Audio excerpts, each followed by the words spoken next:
Canlar, YouTube kanalıma yeniden hoş geldiniz. Sizi bugün burada görmek çok güzel bir duygu. Beni destekleyen herkese tekrardan teşekkür etmek istiyorum. Bugün sizlerle birlikte nasıl bad boy olunur, bad boy erkeklerin özellikleri nelerdir, kızlar neden bu erkeklerden hoşlanıyor konusunu işleyeceğiz.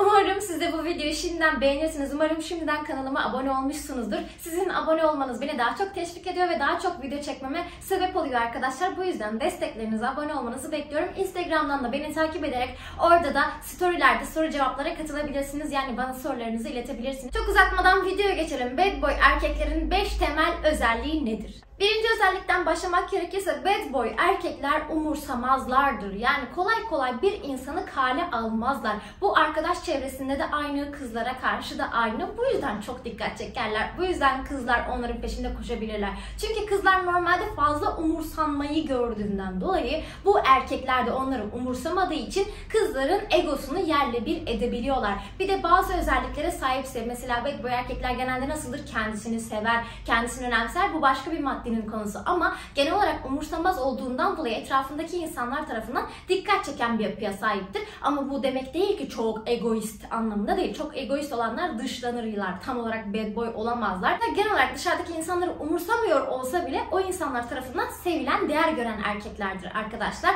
Peki bad boy nasıl böyle bir psikolojiye sahip olabiliyor? Bad boy şunu düşünür: ben önemliyim, ben değerliyim, ben hayatıma istediğimi alırım, istediğimi çıkartırım. Ben değerli olduğum için bana değer veren insanlar çevremde olur ve benim değer verdiklerim olur. Gerisi de umurumda değildir. Değer verdiklerim yine de çok umursamam ya da umursamamazlığa vururum. Çünkü onlara çok fazla o egoyu vermek istemem. Çünkü en yüksek ego bende, etrafımdaki insanlara karşı diye bir düşünceye sahiptirler. O yüzden kendilerini en başa koyarlar. Sonrasında değer verdikleri insanı sıralamaya sokarlar. Yani eğer sen de bad boy olmak istiyorsan bunu yapabilmen lazım. İkinci bad boy erkek özelliğimiz şudur: kendilerini aşırı severler. Zaten birinciyle bağlantılı. Nasıl severler kendilerini? Giyimine, kuşamına dikkat ederler, bakımlarına dikkat ederler. İşte cilt bakımları olsun, ondan sonra kıyafet tarzı olsun, işte kıyafetlerini aldığı yerler olsun gibi bir sürü temel öğe var ve mesela ayakkabısını aşırı derecede önemser. Ayakkabısı güzel olacak, yani üstü güzel olmasa da ayakkabısı net bir şekilde güzel olacak ve kıyafetlerinin de belli bir şeyi vardır, stili vardır yine. Mesela hep siyah giyer ya da siyah beyaz giyer sadece. Renkli giyiyor olsa da bu iyice kombinine uydurur böyle güzel renklerle birlikte. Dışarıdan onun tarzına baktığında tam böyle Instagram fotoğraflık diye düşünürsün. Dışarı çıkarken bile o eşofman kombini bile dikkat çekici bir yapıdadır. Çünkü kendisini sevdiğinden dolayı belki az alışveriş yapıyordur. Belki de çok alışveriş yapacak durumu da yoktur. Ama aldığı az şeyle bile kendi stillerini belirleyen, kendisini önemsediğini belli eden bir hale sahiptir. Parası az olsa bile dönüp kendi bakımına o parayı harcayabilir. Gidip işte berberine parasını verir. İşte cilt bakımı için ürünler alır, bir şeyler alır. Cildini önemser. İşte yüzü sivilcelerle dolu değildir mesela. Çünkü kendini önemsediği için ve bakımını yaptığından dolayı öyle sivilceleri falan çok olmaz. Tabii bazı kişilerde cilt problemi olabiliyor. Tabii olabilir. Nadiren de olsa olabilir. Ama genel olarak kendilerine baktıklarından dolayı yüzleri de çok temizdir yani. Böyle bakımlı olduğu çok bellidir. Aynı şekilde karşıdaki kişiye de bunu yansıtırlar. Bak ben işte şuraya gidiyorum, bunu yapıyorum, işte buradan alıyorum. Daha doğrusu insanlar ona sorar: nereden aldın kanka? Nereden aldın üstündekini, ben de alacağım falan filan. İnsanlar etrafında onun tarzını beğendiğinden dolayı ona böyle sorular yöneltebilirler. Evet, eğer sen de bad boy erkek olmak istiyorsan bu tarz stiline ve kendine fazlasıyla önem vermen lazım. Kendini bu kadar önemsediğinden ötürü zaten hayatındaki sıralamada kendini birinci sıraya koyuyor. Sonrasında diğer insanları koyuyor canım benim. Üçüncü bad boy erkek özelliğimiz: bu erkeklerimiz kızın bir yanlışında onu affetmezler, ikinci bir yanlışa müsaade etmezler. Mesela bir kızla sevgili oldu diyelim ve kızı gerçekten seviyor, değer veriyor. Onunla işte birçok yere gidiyor vesaire. Ama işte kıza sevgisini çok böyle belli edemez aslında. Şöyle ki duygularını belli eder. Tavrıyla, işte yakınlaşmasıyla falan bir şekilde belli eder duygularını ama dönüp ona ben seni çok seviyorum, çok harikasın falan filan gibi şeyler, iltifatlar gibi şeyleri kullanmaz. Romantik şeyler yaşasa bile karşıdaki kızın hep o erkeği kaybetme korkusu vardır. Çünkü ona öyle bir psikoloji verir ki bak ben bugün hayatındayım, evet sana değer veriyorum ama işte şöyle yaparsan, şu hataları yaparsan ben seni bir kalemde silerim. Yani ona bu mesajı veriyordur. Zaten konuşmalarında da bellidir. Ben bir hatayı bir kere daha affetmem, ben ikinci bir şans vermem gibi cümleleri vardır. Çünkü gerçekten de insanlara ikinci bir şansı vermez. Çünkü kendisini o kadar çok seviyordur ki dönüp bir kızı kendinden daha fazla sevemeyeceğinden ötürü ondan vazgeçmesi o kadar da zor değildir. Yani kendimden vazgeçmem vazgeçeceğime ondan vazgeçerim. Daha iyidir modunda takılıyordur. Bu yüzden de hani bir kişi ona hata yaptı diyelim. Mesela kız istemediği bir insanla görüştük. Kızı direkt hayatından siler, atar ve bir daha da düşünmez. Kafasını tamamen dağıtır. Üzülür mü? Üzülür. Bu da bir insan sonuç olarak. Ama dönüp de o gururundan, inadından o kıza dönüp de hani ben seni çok özledim, çok işte bir şeyleri toparlayalım, tamam affediyorum gibi şeyler söylemez. Çok nadir durumlar vardır. Gerçekten sırılsıklam aşıktır. Belki o zaman yapar ama haricen mümkün değil böyle bir şey yapabilmesi. Bad boy erkek çok çabuk kız arkadaşından vazgeçebilir. Aynı şekilde arkadaşlarına da tamahı çok fazla yoktur. Yani arkadaş ona hata yaptı. Hadi birinci hatayı kabul etti varsayıyoruz. Çünkü sonuçta arkadaşlarını kız arkadaşlarından daha ön plana koyar. Yani hatta kız arkadaşlarına der ki bak işte benim arkadaşlarım şöyle böyle, onları çok seviyorum, değer veriyorum. Yani arkadaşlıklarını daha ön planda tuttuğu çok bellidir konuşmalarında. Kızı üçüncü plana atar genelde. O yüzden de hani arkadaşları için kızdan vazgeçebilecek potansiyelde bile olabilir. Ama arkadaşlarının da aynı şekilde ona 2 veya daha fazla hata yapması onları hayatından çıkarmasına sebep olur. Yani arkadaşların en azından bir hakkı daha fazladır yani. Çünkü onlara bağlanmıştır, onları hayatında ikinci konuma koymuştur. Bu yüzden birazcık daha alttan alabilir ama sonrasında tekrardan bir hata gördüğünde o insanı da tamamen hayatından çıkartıp bir daha da hayatına almayacaktır canım. Hatta kız arkadaşı gelip o yakın arkadaşlarına ne olur beni affetsin, işte siz aramızı yapın, bir şeyler yapın falan dediğinde yakın arkadaşları ona der ki o affetmez yani, biz ne dersek diyelim, bizi dinlemez ki yani, sen yapmayacaktın o hatayı o zaman derler yani. Çünkü zaten o kendisini biraz daha ulaşılmaz bir konuma koymuştur bad boy.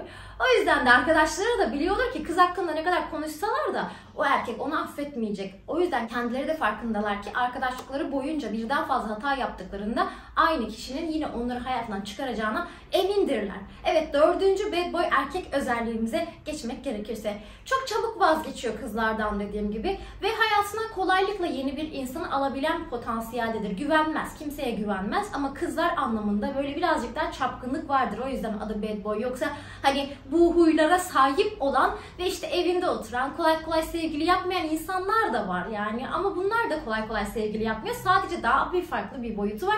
Çok özgüvenliler ve bu yüzden de insanlarla hemen tanışıp hemen flört edebilirler, hemen de vazgeçebilirler. Yani her şey onların hayatlarında daha hızlı bir şekilde ilerliyordur. Belki de bir erkeğin hayatı boyunca tanışacağı kız miktarıyla bir ay içerisinde tanışıp hatta bir iki tanesiyle flört edebilecek boyuttadır. Ama etmiyordur mesela. Tanışıyordur, geçiyordur. Tanışıyordur, geçiyordur. Çok da önemsemiyordur. Çünkü biri gider, biri gelir modunda takıldığından dolayı herkes aynı kalıba koyuyor aslında kafasına. Diyor ki ben güvensem de yine bana zarar verecek, sevsem de yine bana zarar verecek. En iyisi ne seveyim ne güveneyim, sadece zaman geçireyim, sadece eğlenceme bakayım, keyfimin kahyasına göre hareket edeyim modunda olduklarından dolayı kolay kolay bir insana bağlanma psikolojisinde yaklaşmazlar. Yani en temel özelliklerinden bir tanesi bir insana bağlanmıyor olmalarıdır. Sevgili olsalar dahi o insana kolay kolay bağlanmazlar, güvenmezler ve yeterince sevgilerini göstermezler. Kara kutu gibidirler aslında. Yani o kara kutunun içinde o sevgileri vardır, söylemiyorlardır,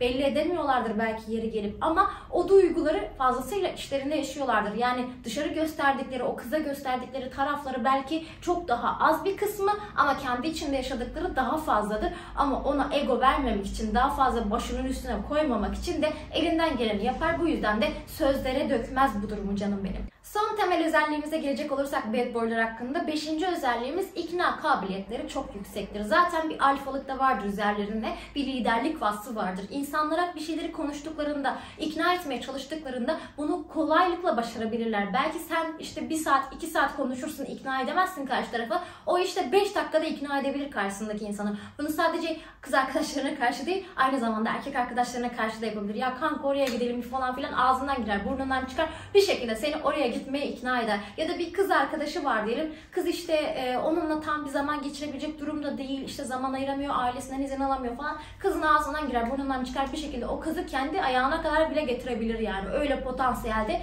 ikna kabiliyetleri vardır. Hatta bu ikna kabiliyetlerini ticarette kullansalar çok başarılı iş adamları olurlar ama genelde böyle haytalığa falan filan kullanırlar. Tabi bazıları var ki iş yaşantısında da kullanabiliyorlar. Hem bad boy olup hem de iş yaşantısı çok iyi olan erkekler var. Çünkü dediğim gibi yetenekleri bu yönde geliştiğinden dolayı, iknaları çok yüksek olduğu için girdikleri işte çok kolaylıkla başarılı olabilirler. Bir de özgüvenliler ya, direkt ortamda kendilerini belli ediyorlar. Bir ortama girdiklerinde kızların dikkatini çekebilen potansiyelde oluyorlar. Bad boy demek yakışıklı bir erkek demek değil ya da zengin bir erkek demek değil arkadaşlar. Böyle algılamayın. Bunlar özgüvenli, kendilerini seven ve kolay kolay insanlara değer vermeyen insanlar. Bu yüzden illa bu niteliklere sahip olmayabilirler. Önemli olan kendi içlerinde ve karakterlerindeki de durumdur. O yüzden de karşısındaki insanı kolaylıkla ikna edebilirler. Yani şöyle söyleyeyim, maddi durumu olmasın, tamam mı? İş durumu iyi olmasın, işte başka bir sürü şey iyi olmasın ama karşıdaki kızı ikna edip evliliğe kadar bile götürebilecek potansiyelde insanlardır bunlar. Çünkü karşıdaki kız bilir ki bu kolay kolay sevemez, belli yani. Hani beni seviyor şu anda, ben de onu seviyorum. Çünkü hani bana öyle şeyler yaşattı ki, o kadar çok benden vazgeçer gibi davrandı ki ona daha çok bağlandım. Daha öncesinde size bir video paylaşmıştım. Hani vazgeç peşinde koşsun taktiği. İşte bunlar aslında o vazgeç peşinde koşsun taktiğini farkında olmayarak yapıyorlar. Çünkü bunların özelliklerinde, karakterlerinde vazgeçebilme potansiyeli çok yüksek olduğu için peşinde insanları koşturabiliyorlar. Sen de o videoyu izleyip ne demek istediğimi çok daha iyi anlayabilirsin. Kanalımda bulabilirsin. Yani sonuç olarak kısa bir flörtte hemen sevgili olabilirler. Mesela aynı gün içerisinde sevgili olabilirler kızla. Ertesi gün hemen o kızdan vazgeçip başka bir kızla görüşebilme potansiyeline sahiptirler ama görüşüp görüşmemeleri karakterden karaktere değişir. Herkes aynı değil sonuçta. Anlattığım olaylara göre sen bir bad boy musun yoksa değil misin? Yorumlara bekliyorum canlarım, ciğerlerim. Bad girl de gelecek ilerleyen süreç içerisinde. Kızlar buradaysanız sizin için de buna dair bir video yapacağım. Umarım beğenmişsinizdir videomu. Böyle farklı bir konu işlemek istedim. Umarım siz de bu kanalda kalmaya, benimle kalmaya devam edersiniz. Eğer aranızda burcu arkadaşlarım varsa kanalımı desteklemek için katıl butonundan katılıp kanalımı destekleyebilir. Instagram'a da bekliyorum sizi. Diğer videolarımı da izlemeyi unutmayın. Çünkü her birinde farklı farklı konulardan bahsediyoruz. Belki de sizin ilişki yaşantınız konusunda ve kendiniz konusunda bir şeyleri aşabileceğiz birlikte. Bunun için de diğer videolarımı da sana öneriyorum. Şuralardan izleyebilirsin. Kendinize çok iyi bakın. Ceylin Akçalı kanalından hoşçakalın.